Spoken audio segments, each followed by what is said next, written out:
Assalamualaikum warahmatullahi wabarakatuh. Alhamdulillahil wahidil ahad alladzi lam yalid wa lam yulad wa lam yakul lahu kufuwan ahad. Allahumma shalli ala sayyidina Muhammad wa ala alihi ajma'in, amma ba'd. Pemirsa yang dirahmati Allah, di pagi yang sangat indah ini, di hari Rabu ini, mungkin pemirsa di rumah bisa lihat di samping-samping saya, ini para santri penghafal Al-Quran. Masih ingatkah kita di hari Selasa kemarin, Ustadz bicara tentang betapa menghafal Al-Quran itu mudah, dan pagi ini pun kita lanjutkan kembali pada season yang kedua. Kemarin Ustadz memberikan pelajaran kepada kita tentang surah Al-Qamar, bahwa di sana jelaskan Allah memberikan kemudahan bagi kita menghafal Al-Quran kalau kita mau. Semoga di hari Rabu ini Allah memberikan kekuatan kepada kita untuk siap mencoba kembali menghafal Al-Quran. Kita buka Al-Quran kita. InsyaAllah Ustadz akan melanjutkan kembali season yang kedua ini. Silakan Ustadz. Assalamualaikum warahmatullahi wabarakatuh. Waalaikumsalam warahmatullahi wabarakatuh. Kemarin kita sedikit menghafal surah Al-Qamar ya, surah bulan. Yang kita hafal kemarin masih ingat? Pemirsa di rumah masih ingat? Walaqad yassarnal Qur'ana lidzikri fahal mim muddakir. Sedikit kita bahas untuk menjadi ilmu buat kita semua. Kenapa sih, apa sih rahasianya gitu loh, sampai Allah 4 kali mengulang walaqad yassarnal Qur'ana lidzikri fahal mim muddakir. Ternyata emang subhanallah, isinya surah Al-Qamar adalah menjelaskan kehancuran umat-umat manusia. Lalu karena Allah sayang sama kita, Allah kasihan sama kita, umatnya Muhammad nih ya, lalu Allah turunkan Al-Quran agar kita bisa mempelajari penyebab kegagalan-kegagalan umat-umat terdahulu. Pemirsa yang megang Al-Quran, sebelum surah Al-Qamar, surah apa? Surah An-Najm. Surah An-Najm itu surah ke-53. Pemirsa yang megang Quran, coba dilihat ayat-ayat terakhir surah An-Najm. Dengerin ya. A'udzubillahi minasyaitonirrajim. Bismillahirrahmanirrahim. Wa annahu ahlaka 'adanil ula wa thamuda fama abqa wa qauma nuhim min qab innahum kanu hum azlama wa adgha wal mu'tafikata ahwa faghashaha ma ghasha fabi ayyi ala'i rabbika tatamara hadza nadhirum minan nuduril ula azifatil azifah laisa laha min dunillahi kashifah afamin hadzal hadithi ta'jabun wa tadhakuna wa la tabkun wa antum samidun fasjudu lillahi wa'budu. Dan sesungguhnya dialah yang telah membinasakan kaum Ad dahulu kala dan kaum Tsamud ya. Fama abqa, ini luar biasa nih. Fama abqa, tidak ada satupun yang Allah tinggalin. Beberapa waktu yang lalu setelah gempa di Sumatera Barat, kita kan digodain Allah lagi kan. Gempa di mana tuh? Ujung Kulon. Ujung Kulon. Lah gempanya di Ujung Kulon, saya yang saat itu ada di Bandung berasa. Anak saya nelpon si Wirda. "Pak, ada gempa, Pak. Mama lucu. Orang lain lari keluar, mama lari ke dalam." Itu. Nah, saya tanya istri saya, "Kok lari ke dalam?" "Gak tahu, bingung aja," katanya. Jadi orang-orang yang udah di dalam keluar, lah istri saya malah ke dalam. Dan memang begitu sejatinya kalau ada urusan gempa, ada urusan bencana, Allah bilang kalian akan lupa dengan urusan kalian. Kecuali yang Allah selamatkan begitu. Barangkali yang keluar belum tentu selamat, yang ke dalam belum tentu kena bencana, belum tentu itu. Lihat ya, fama abqa, nggak ada satupun orang yang ditinggalkan. Ini sebelum kita bicara Al-Qamar. Wa qauma Nuhim min qabl innahum kanu hum azlama wa atgha. Dan juga kaum Nuh sebelum itu. Yang sesungguhnya mereka adalah orang-orang yang paling zalim dan paling durhaka. Wal mu'tafikata ahwa. Mu'tafikah nih kaum siapa? Santri Darul Quran ya, bulak santri ya. Al-Mu'tafikah tuh kaumnya siapa? Kaum Nabi Allah yang gay lesbi tuh. Lot. Sebutannya Al-Mu'tafikah, negeri ya, negerinya kaum Lut. Kaum Lut itu ya, perharanya buat kaum Lut apa? Hah? Salah satu perharanya adalah angin.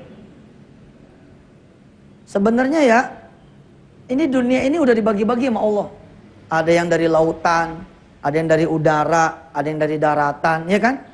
Ada yang dari gunung tumplek ke bawah, ada yang dari bawah terbelah, ya. Kemarin kayak di Padang Pariaman tuh subhanallah ya.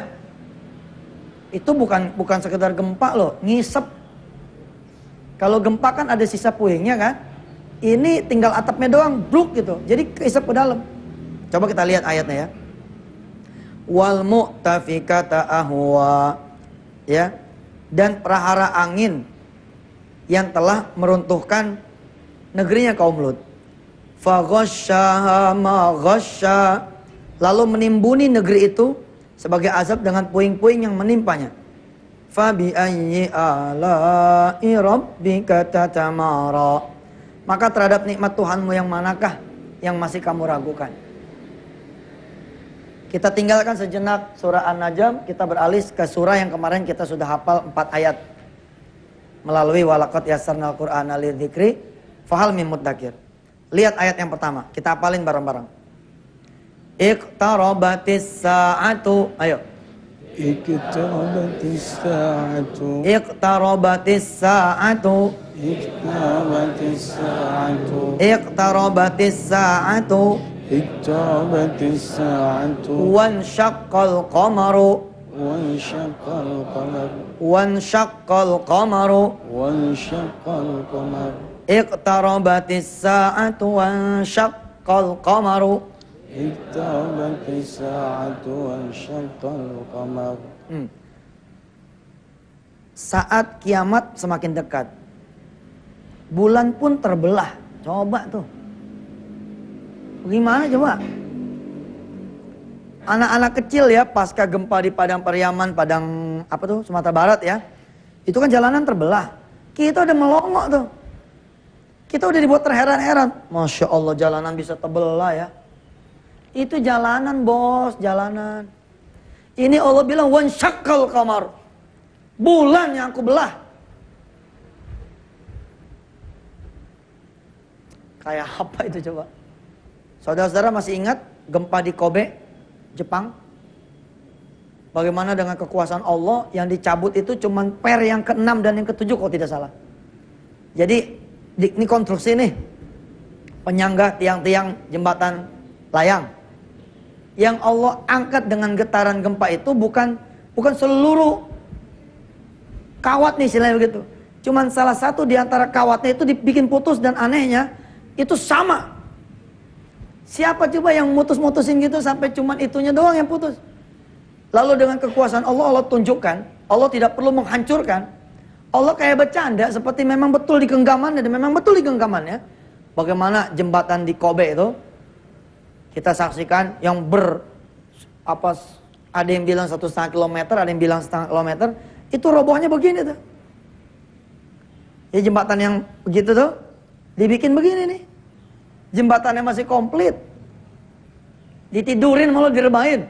Dari berdiri direbahin. Wa iyarau ayatan yu'ridu wa yaqulu sihrun mustamir. Wa kadzabu wattaba'u ahwa'ahum wa kullu amrin mustaqir. Wa laqad ja'ahum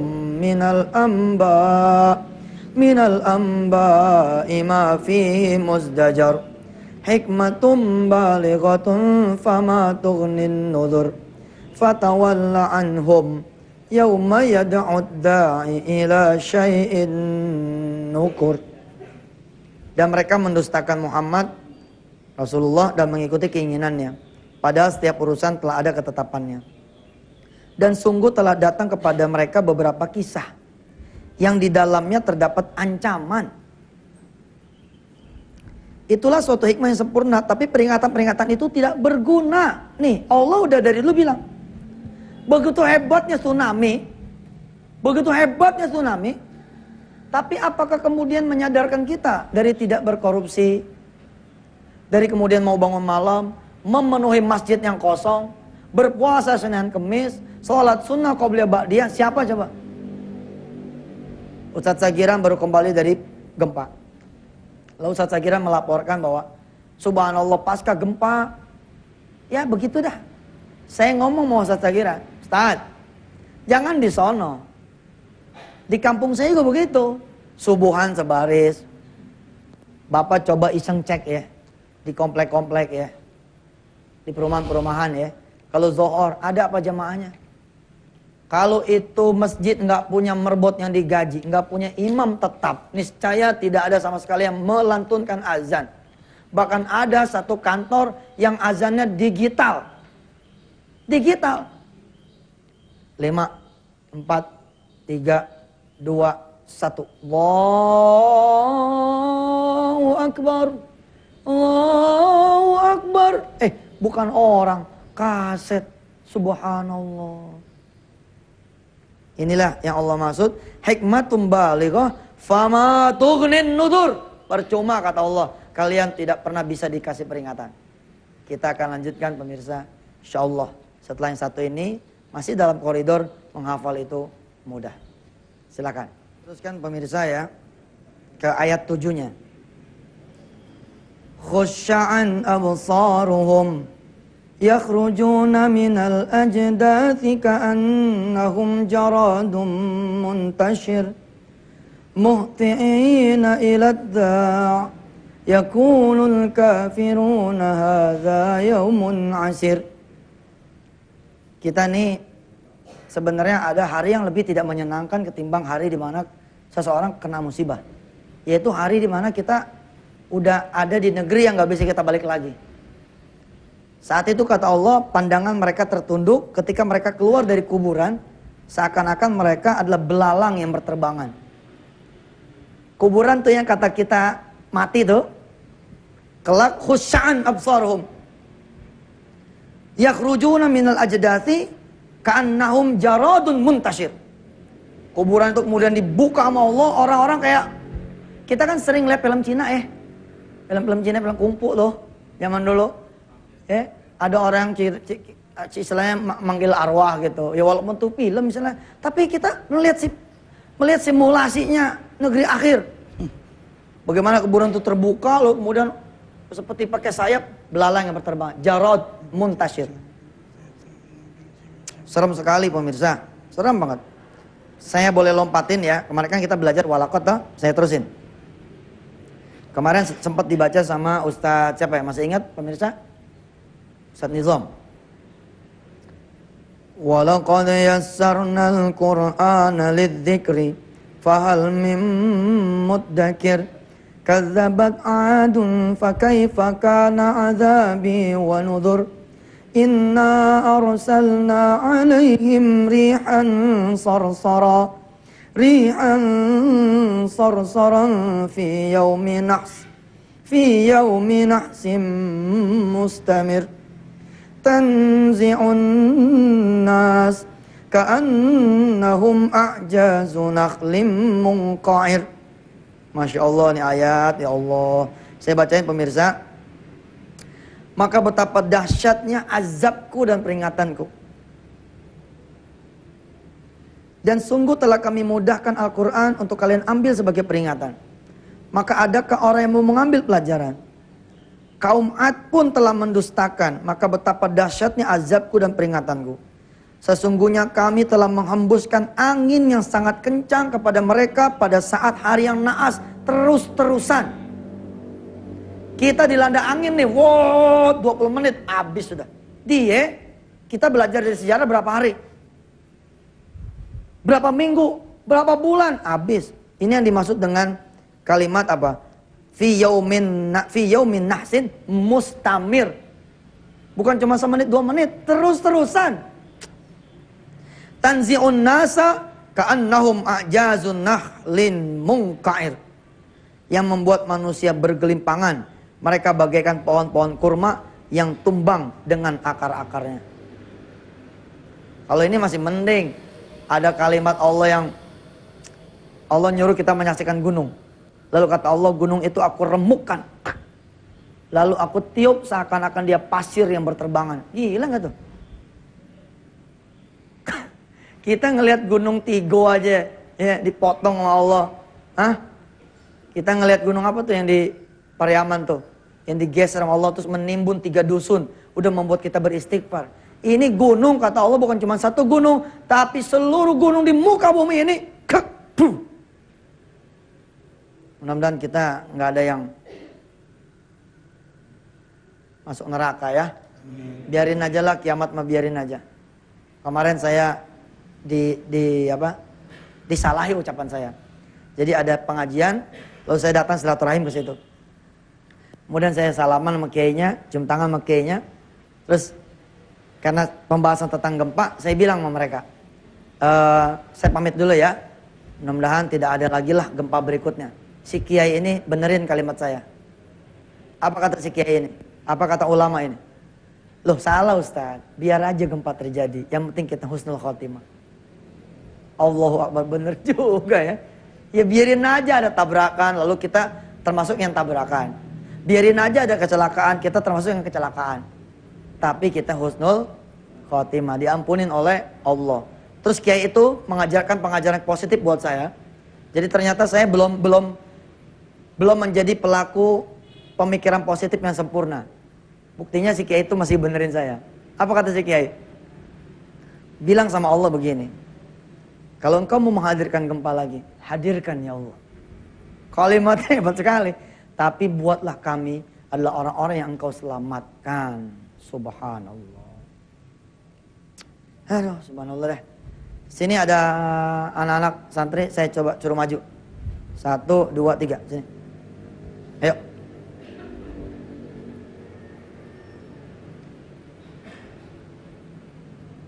Baca surah Al-Mulk ya.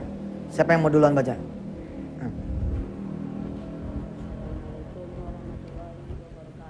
Waalaikumsalam.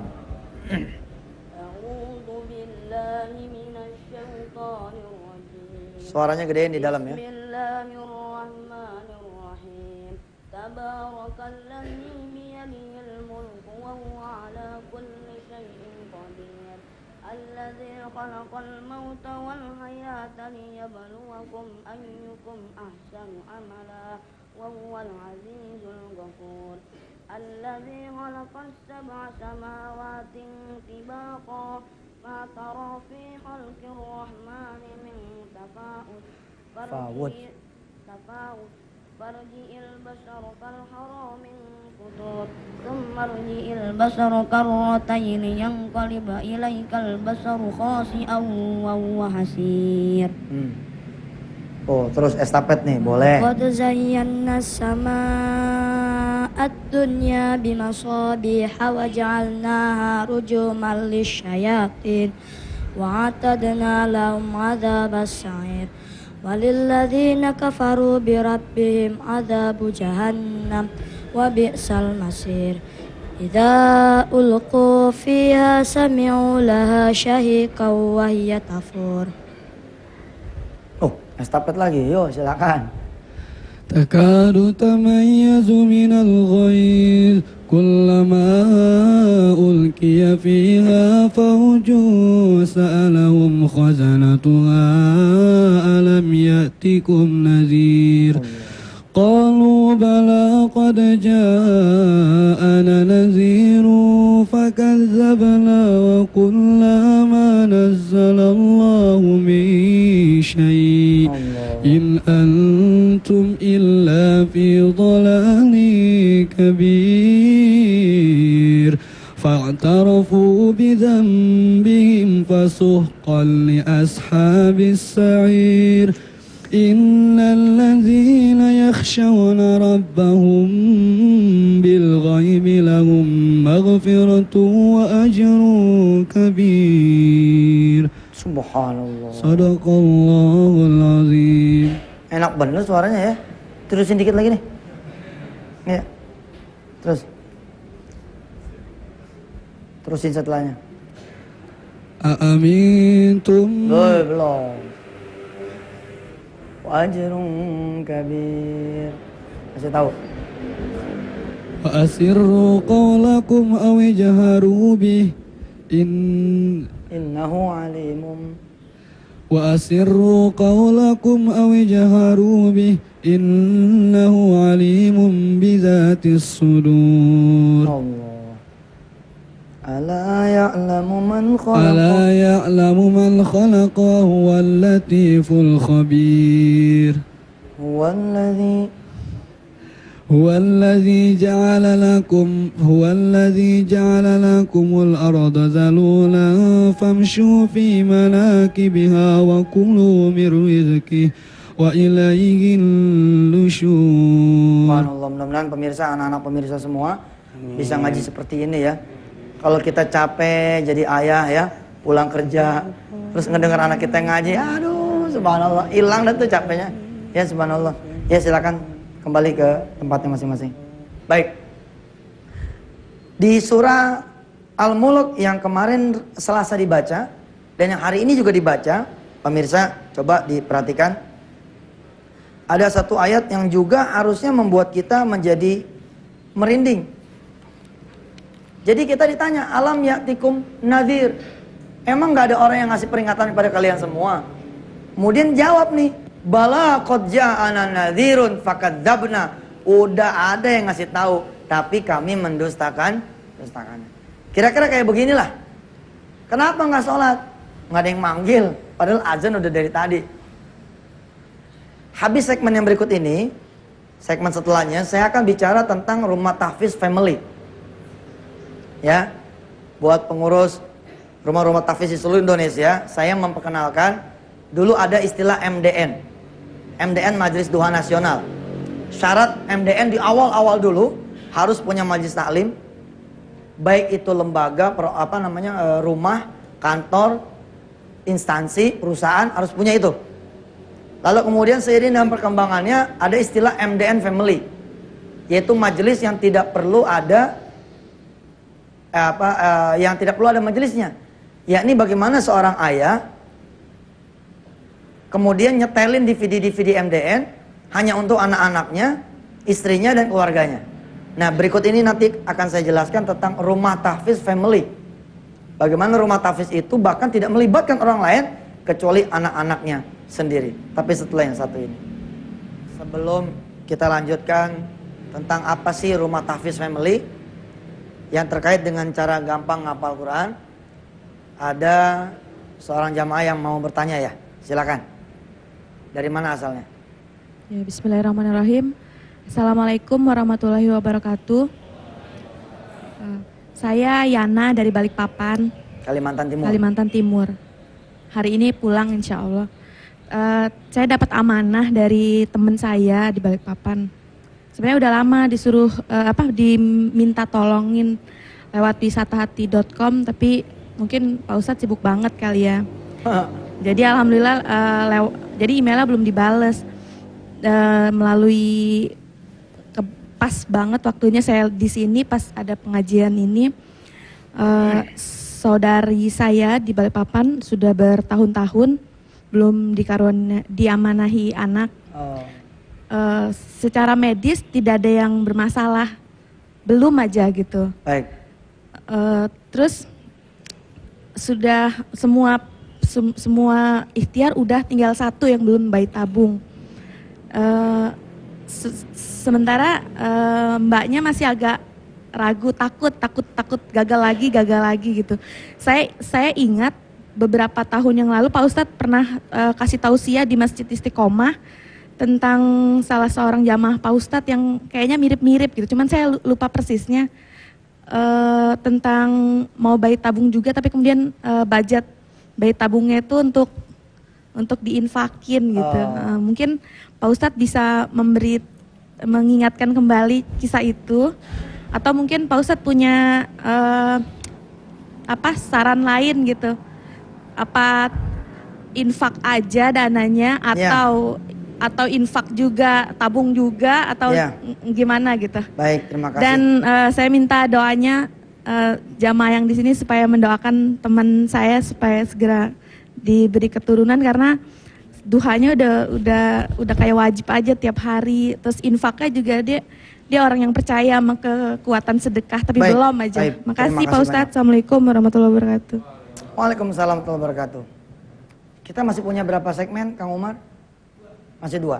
Di belakang ini ada orang yang sudah mendapatkan keajaiban amal soleh, lalu dia berbuah anak. Namanya Ustadz Jamil. Kita panggil aja dia ke depan. Ustadz, halo Ustadz. Bismillahirrahmanirrahim, terima kasih Ustadz. Tahun 2003 saya berjumpa dengan Ustadz. Suaranya dong dinaikin, suaranya di masjid, naikin volumenya. Ya, ketika saya juga sedang aktif berdakwah. Pengalaman saya, alhamdulillah saya menikah 2002 Ustadz. Lalu 2003, 2004 saya berjumpa dengan Ustadz. Saat itu kekhawatiran ketika tahun pertama, tahun kedua Allah belum menghadirkan anak keturunan. Wajar kayaknya saja. Kemudian dengan keyakinan bahwa Nabi Zakaria saja dapat gitu, masa sih kita enggak. Tambah lagi Ustadz Yusuf mendorong saya dan istri, ayo bangun malam, ayo terus mengajak orang untuk bersedekah, ngajak orang untuk berbuat baik. Alhamdulillah perjalanan itu menghantarkan kami lebih ikhlas dan lebih sadar untuk beribadah. Kemudian perjalanan sekian tahun kita membina Darul Quran, alhamdulillah. Jadi perjalanan jauh nih Ustaz, dari 2003, 2004, 2005, 2006, 2007, 2008 baru Allah hadirkan kepada kami anak keturunan. Tapi kami saat itu sudah betul-betul sangat enjoy dan tulus, ada sudah nothing tulus lah. Subhanallah, makasih Ustaz. Baik, subhanallah. Ada rencana pengen nambah anak lagi? Rencana tambah anak insya Allah Ustaz. Subhanallah. Tambah anak boleh ya? Ya, tambah istri juga boleh. Taruh dulu Ustaz. Asal nih istrinya redo. Kalau istrinya nggak redo, jangan. Nggak apa-apa toh kalau istri redo kan? Atau yang belah redo nggak usah, jangan. Ya dah, makasih Ustaz. Mudah-mudahan semua pemirsa yang belum punya anak, Allah berikan kesempatan punya anak. Ada yang menarik buat saya sebelum kita masih punya satu segmen ya, Umar ya. Baik. Tadi mbaknya tadi bilang dia semua hal sudah dilakukan. Ini menarik buat saya. Menarik buat saya yaitu benarkah semua sudah dilakukan? Kang Umar, saya boleh minta tolong suaranya dinaikin dikit aja. Suara di dalam, di indoor, di masjid. Pemirsa kudu tahu nih saya teriak-teriak di sini. Halo, tes, ya. Oke. Sudah kedengaran di dalam? Yang pertama, ketika saudara sudah sholat malam, saudara sudah sholat duha, saudara sudah sedekah, lalu kemudian hasilnya masih dirasa tetap nol, barangkali satu, kekuatannya kurang. Jadi, dokter, berapa juta sel sperma? 2 juta per cc. Sedangkan 1 kali keluar itu berapa cc? 1 kali keluar 5 cc. Oke, fine. 1 kali keluar 5 cc. Saya nggak perlu jelasin pemirsa ya. Nih, subuh-subuh ngomongin ginian deh. 5 cc sperma gitu kan? Setiap cc mengandung 2 juta. Berarti dikali 5 toh? 10 juta bertarung. Ya? Gambar sperma gimana sih? Ya begitu deh ya. Menuju apa? Menuju ke ovum. Ya betul ya. Menuju ke ovum. Nah barangkali kita punya kendaraan ini masih belum booster gitu. Jadi bisa jadi si sperma ini 10 jutanya semua adalah the loser. Yang nggak kuat lari, ya, nggak kuat berenang, belum nyampe sudah ngos-ngosan. Oh, ada yang begitu, disebutnya apa tuh? Kayaknya mendingin panggil dokternya langsung dah. Ustaz, dokter Zagiran coba kesini. Cepet, cepet. Ayo. Saya ingin mengatakan kepada pemirsa semua, ketika sholat malam saudara sudah, sholat duha lalu beliau katakan seperti wajib. Sedekah juga sudah. Jadilah seperti Ustadz Jamil. Da'i ilallah. Ajakin orang sholat malam. Ajakin orang sholat duha. Ajakin orang sholat hajat. Ajakin orang bersedekah. Supaya kekuatannya ini menjadi berlipat-lipat. Gol gitu. Jadi. Monggo Ustadz jelaskan. Terima kasih. Jadi beberapa kelainan yang mungkin terjadi itu jumlahnya tidak mencapai itu. Oh. Itu namanya oligospermia. Jadi jumlahnya sedikit. Tulisannya gimana tuh? Oligo biasa. Oligospermia. Ya, nggak apa-apa, kita kuliah kedokteran di sini ya. Ada yang bahkan tidak ada, 0 Ustadz. Apanya 0? Spermanya. Masa? Cairan keluar tetapi tidak mengandung sel sperma. Gitu, ya. Namanya azoospermia. Azoospermia. Ya. Siap, asik nih. Terus. Ada yang jumlahnya ada keluar tetapi lemah tadi yang disebut. Ya. Namanya astenospermia. Astenospermia. Jadi faktornya banyak. Ada yang jumlahnya cukup kuat, tetapi milieu itu apa Ustaz? Jadi lapangannya. Iya. Itu terjal dan berbatu. Jadi tetap saja dia nggak kuat nyampe ke tujuan. Subhanallah. Atau si ibu sendiri yang milieunya juga, jadi medan yang ditempuh itu. Kalau secara sulit. medis, Tad, apa yang harus dilakukan sama ibu yang tadi?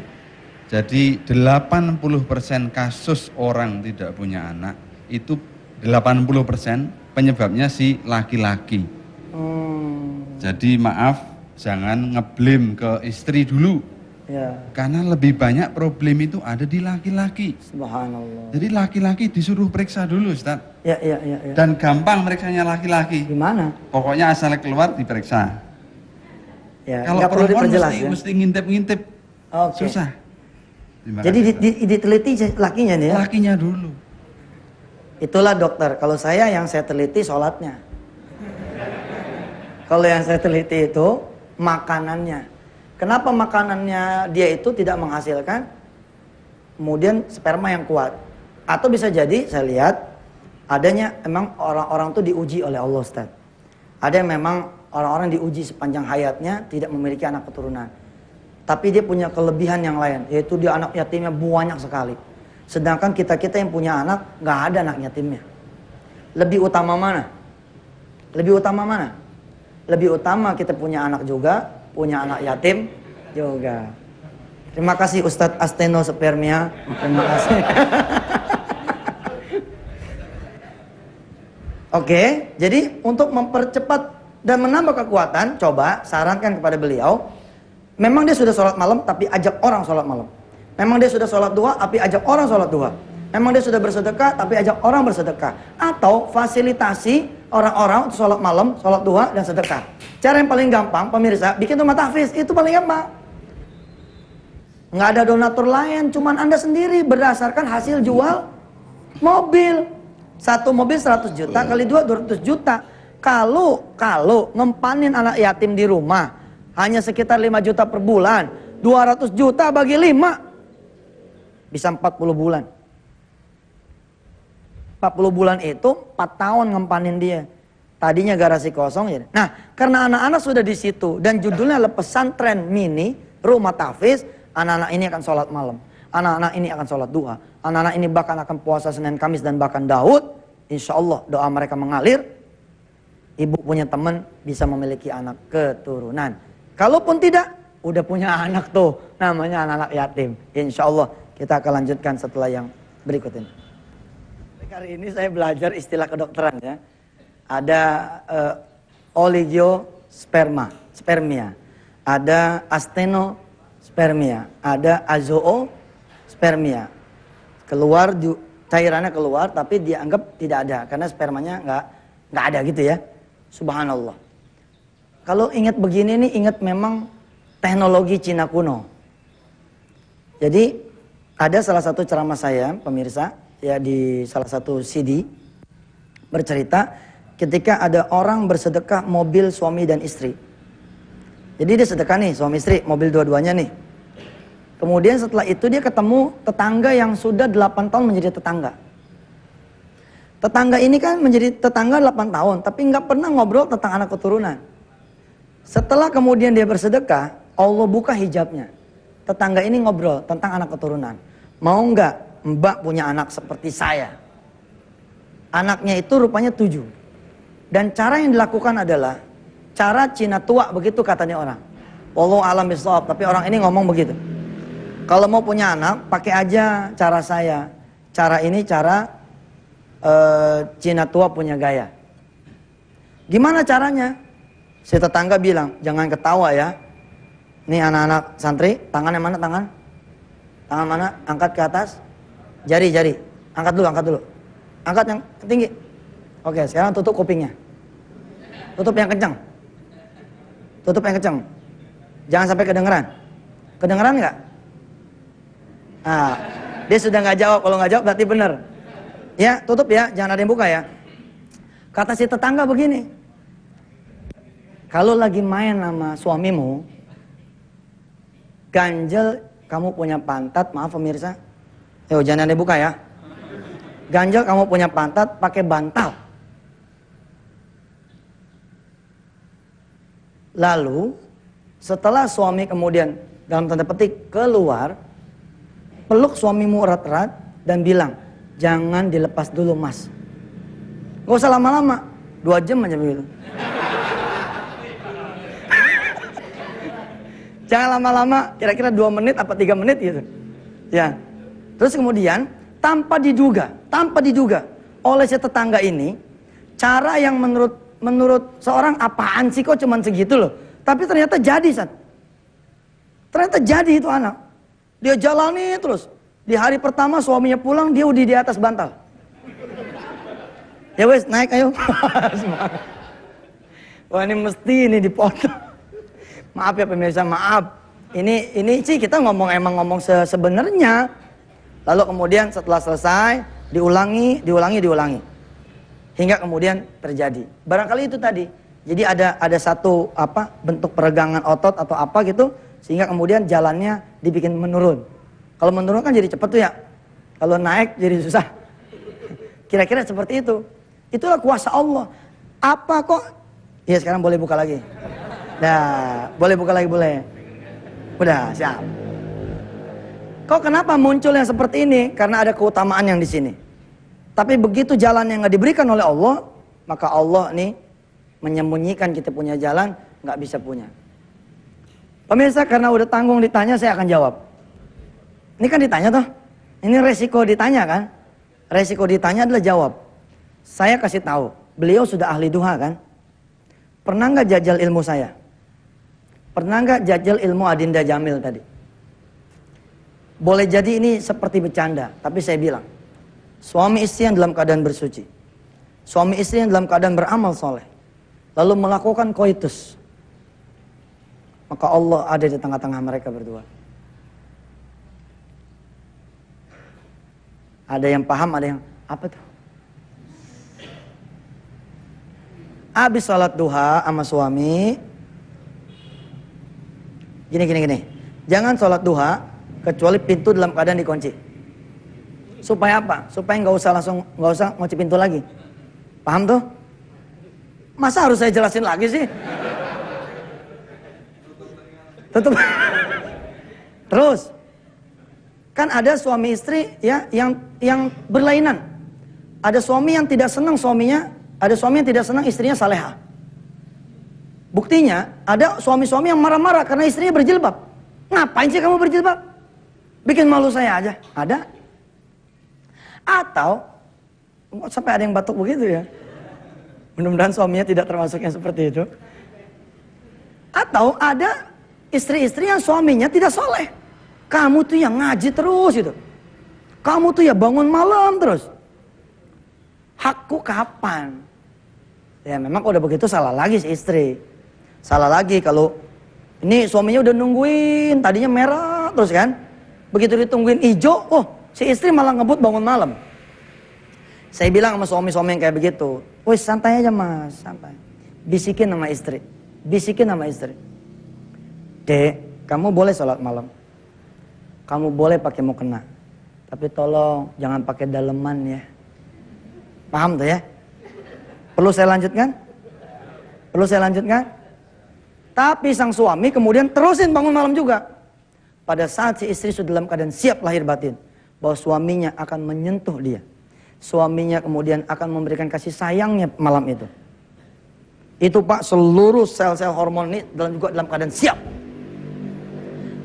Setelah assalamualaikum, assalamualaikum, wes nggak usah pakai zikir, zikirnya itu. Lakukan 40 malam berturut-turut.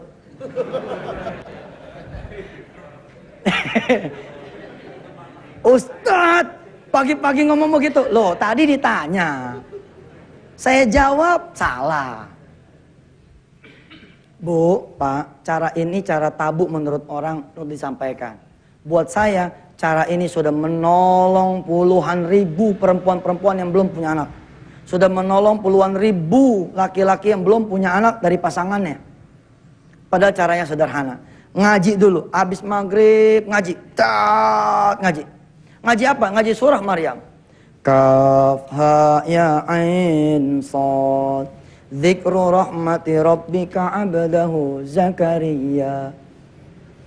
Terus ngaji surah Maryam sampai Isya. Begitu Isya kan dalam keadaan berwudu, terusin lagi Isya. Kalau memang masjid dekat, berangkat dulu ke masjid. Dari mulai 5:30 berangkat ke masjid. Dari maghrib sampai Isya ada di masjid. Begitu pulang sudah dalam keadaan pegangan tangan suami istri. Suami dalam keadaan berkain, berpeci. Istri dalam keadaan bermukena. Pegangan tangan jalan. Udah mulai nih. Foreplay-nya udah mulai nih.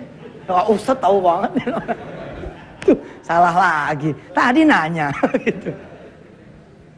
Sentuhan kasih sayang, sentuhan persiapan, itu yang akan membuat beda.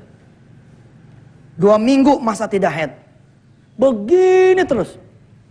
Bohong tuh, nggak punya bohong. Bohong ya? Kebanyakan orang-orang yang bersetubuh, maaf ya, dia bahkan lupa membaca doa. Kebanyakan. Itu mah terlalu besar perbuatan. Tidur, kita udah lupa baca doa. Alah pemirsa, suka ini, so tahu. Bukan so tahu, coba tanya coba. Siapa yang hari ini bangun tidur baca doa? Kalau saya tanya siapa yang hari ini bangun tidur baca doa dan jawabannya jujur, ini mesti ada yang nggak baca. Tes, kita tes. Siapa di ruangan ini yang tadi malam tidur, oke? Dan dia bangun dalam keadaan tidak baca doa?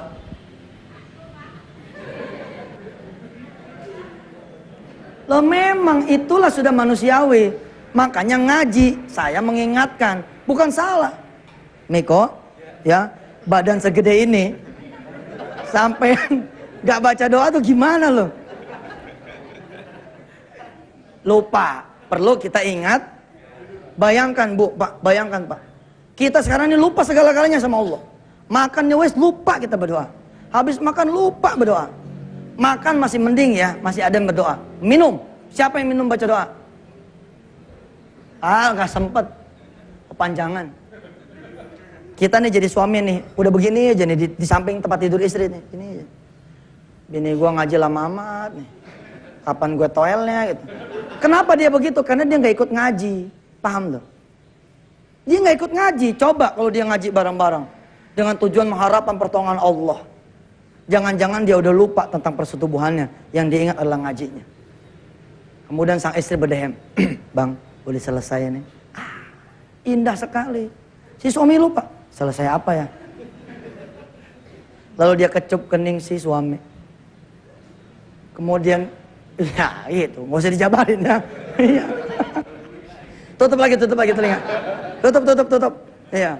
Terus sampai jam 8 pagi ya. Udah buka. Pemirsa jajal yang begini. Oke? Kemudian apa lagi yang harus dilakukan sama orang-orang yang belum punya anak? Tanggung ibu-ibu yang hamil, yang nggak punya duit. Dari mulai dia tahu bahwa dia hamil, sampai nanti dia melahirkan. Pesan sama bidan. Bu bidan, kalau nanti ada tetangga kampung kami berangkat ke rumah ibu, lalu dia tidak punya duit, silakan ibu telepon saya. Saya akan datang memberikan santunan untuk dia. Aduh, mak, subhanallah. Insya Allah, Allah akan hadirkan. Dan jangan lupa pemirsa, berdoa supaya dapat anak dari rahim sendiri. Ya. Kalau lupa, entah suaminya dapat anak juga, tapi dari rahim yang lain. Iya, betul. Doa itu sing komplit ya.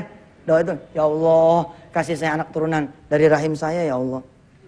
Karena banyak juga kejadian. Kan cara Allah ngabulin kita nggak tahu. Ada orang pergi haji, doanya di sono, Robbi habli minas solihin. Ya Allah kasih saya anak keturunan, anak keturunan, anak keturunan. Dua-duanya doa. Begitu pulang, si suami nikah sama orang lain. Marah, ngambek, bin kesel, bin ribut. 3 sudut tuh. Suami, istri pertama, istri kedua. Yang bikin kesel si istri yang pertama, suaminya ini nikah sama istri yang kedua ini temen sekeloternya, temen sergunya ketika pergi haji. Siapa yang gak kesel tuh? Tapi emang cara Allah mah gak keikutan sama kita. 4 bulan kemudian istri yang kedua hamil. Barulah kemudian istri yang tua paham. Oh, barangkali udah dikabul, tapi caranya Allah ngabulin lewat istri yang kedua. Mulailah dia melunak dan merapat kepada istri yang kedua. Luar biasa. Menjelang persalinannya, si suami nggak ada. Hanya ada si kakak dan si adik berdua. Lalu apa kata si adik? Dia buka rahasianya. Dulu kak, ketika di tanah suci saya berdoa supaya diberikan suami. Nggak ada lagi doa saya kecuali itu. Saya tahu dulu mbak juga, kakak juga berdoa supaya dapat anak. Tidak ada lagi yang itu. Lalu Allah kabulkan doa kita semua. Saya dapat suami, dan kita juga dapat anak. Karena yang berdoa adalah kakak supaya punya anak, insya Allah kalau ini anak lahir, maka langsung akan saya serahkan kepada kakak. Jangan sampai ini anak juga mengenal susu saya, supaya anak ini hanya mengenal kakak sebagai ibunya. 4 bulan kemudian setelah itu, karena rasa gembiranya barangkali menggendong anak sebelah nih, kan anak sebelah. Rupanya Allah ubah itu hormon selnya Ustaz. Karena rasa gembira si istri tua nih gendong anak, mandiin anak, nyuciin popok segala macam, dia kemudian hamil. Tuh, cara Allah mah nggak ketebak. Jadi hari ini boleh jadi kita merasa nggak kekabul doanya, tapi ternyata Allah sudah kabul. Baik, kembali ke inti kita rumah tahfiz Ustaz Albar. Jadi rumah tahfiz ini ada rumah tahfiz family. Rumah tahfiz di mana Anda sendiri bahkan menjadi guru buat anak-anak Anda. Bilang sama anak-anak, nak kalian mau makan besok? Iyalah pak, masa mereka nggak makan? Kalau mau ngapal besok, apalin 2 ayat hari ini. Setoran nama ayah besok, insya Allah kita akan belanja besok. Ditentukan dari kamu hafal atau tidak. Penguasa, kita ayah, boleh ngomong begitu. Hafal 2 juz baru dikasih roda 1, hafal 4 juz kasih roda 2. MDN ada MDN family, rumah tahfiz ada rumah tahfiz family.